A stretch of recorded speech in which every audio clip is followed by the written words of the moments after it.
Fantastic. I think having an internal innovation wing per se for many of these organizations becomes really critical to be able to evaluate where to invest the money in and how that's relevant and sustainable over a long term for businesses.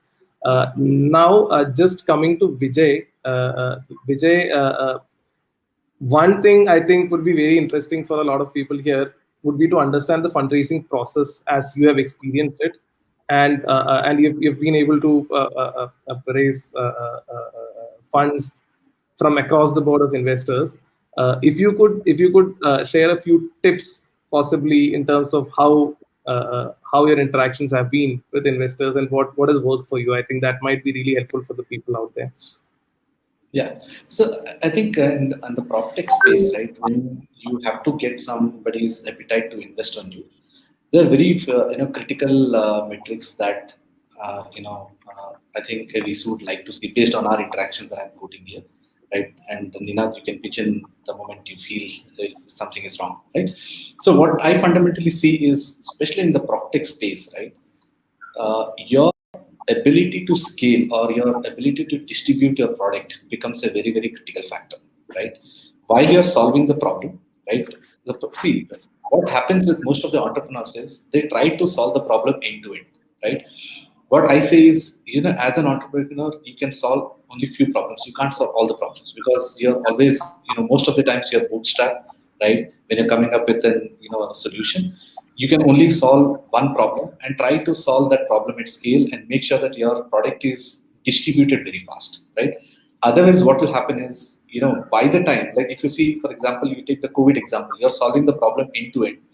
One disruption like this comes, and your entire solution actually becomes, void, and entire investment and all those things that came into this till now actually goes back, right? So I feel that solve small problems and problems that can be solved at scale, and your distribution is very, very fast, and the customer is willing to pay for it, right? So what happens is, what I've seen, right, when I used to sell the product, right, to whether it is to customers like Sumit or to customers like Prithvi, right, everybody has got their own way of thinking about innovation, right? So what happens in prop tech space, like, every customer is a big customer. If I go to a Prestige or if I go to a Cognizant or if I go to any builder, every builder is a big customer for me, right? So what ends up happening when you go to these kind of big customers is you end up customizing it to them quite a lot, and you end up becoming a services company, right? So you need to draw a line where, what is the solution that you want to sell, right? And what is the solution that the customer wants, and very clearly you need to educate the customer. So there are some things which we can do, and there are some things which we cannot do, and there are some things which we get in close to reality, because Sumit is thinking about the problem at hand, and he has got some way of give a solution for it. But as an entrepreneur and being close to the innovation, you know what is feasible, what is not feasible, and what is going to come later on, right? So I think that education also becomes very important. And once you're able to do all these three things, that's the time you start getting money on the table. And once your growth is at par with what a VC is looking at, when all those boxes are ticked, I think people will come chasing for deals like this, right? Yeah, so that's what I would say in the fundraising this thing, and be very focused in what you're doing, right? Again, real estate is such a place, real estate or prop tech is such a space, right? You find, a Bombay market different than a Hyderabad market, different than a Bangalore market, different than a Hyderabad market, right? You have to be very clear in terms of what you need to, where you need to focus. Like, say, for example, our early days, we said that we focus only in Bangalore, and not only, not complete Bangalore. We'll only focus in Bellandur area, right, which has got highest concentration. Get 20% of the market share there, then go to the next pin code. So you need to be very, very focused also in your, acts, right? So I think all these things play a very, very big role in, a VC determining whether I can fund in this startup or not. Nina, if you have any points to add or anything to contradict, it will be a learning. Yeah. I will never contradict you, Vijay. Not in public, but in private, we can have a discussion. No, but I think on a more serious note, you really summed it up well. Scale is very important. So there are, to raise money, there you have various options. You have VCs, your private equity guys, your banks, finance. Let me, since you're talking specifically on VCs, you're very right. Number one, we see scale. We don't fund lifestyle businesses. The difference is lifestyle business fund your lifestyle, your family, your home, which is good. Nothing wrong in that. We want businesses to scale rapidly. If it's not scaling rapidly, VCs are not interested. It's not that a business is not fundable. It's not a VC fundable business. We look at what can go right, not what can go wrong. There are various parameters, and we are the thing we're investing with a 95% failure rate is money, and we're looking for exit. So these are very, very clear factors, Vijay. I'm glad you brought. But we are really looking for a lot of ideas. Capital is chasing ideas, not the reverse. If you have a smart idea, prop tech, anything connected, you will get funded. If not by 100x by someone else.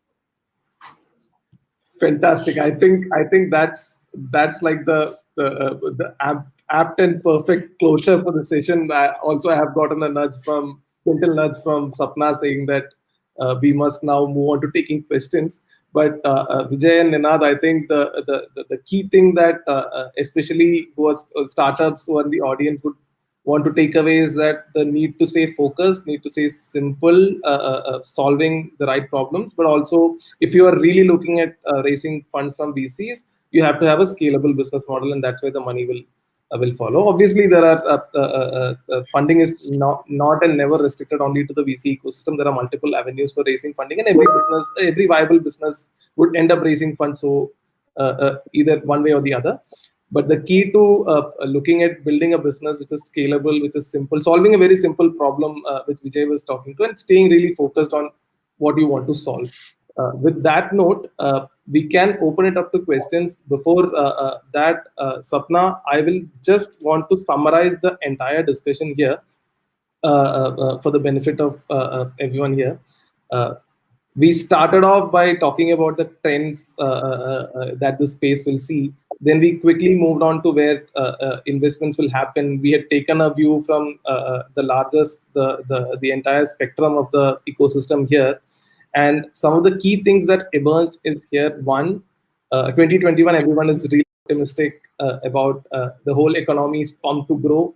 So a lot of activity coming up, a lot of funding activity coming up, especially in this space. Two, deep tech is going to be the preference across board, and startups, innovators, technologies, even funders would be chasing deep tech as a major priority. There are obviously new paradigms of customer acquisition that has come up that might be really beneficial for the sector to go forward. Also, the panel spoke about simple truths in terms of the challenges and adoption and how they expect this to basically change in the coming year. I would probably stop here because of the paucity of time. Sapna, we can take a few questions. Harshal, I'll pose the questions and then you can decide who should be answering that. While the panel has spoken about the tech areas that will be of interest to investors, there is an interesting question that we have is which tech areas are old news or saturated from investors' point of view? Harshal, who should be taking this question? I think Ninad can take it. I was about to tell you, Harshan, easy question take, tough question Vijay should take, but anyway, you're the boss, so we'll go with that. I think the saturated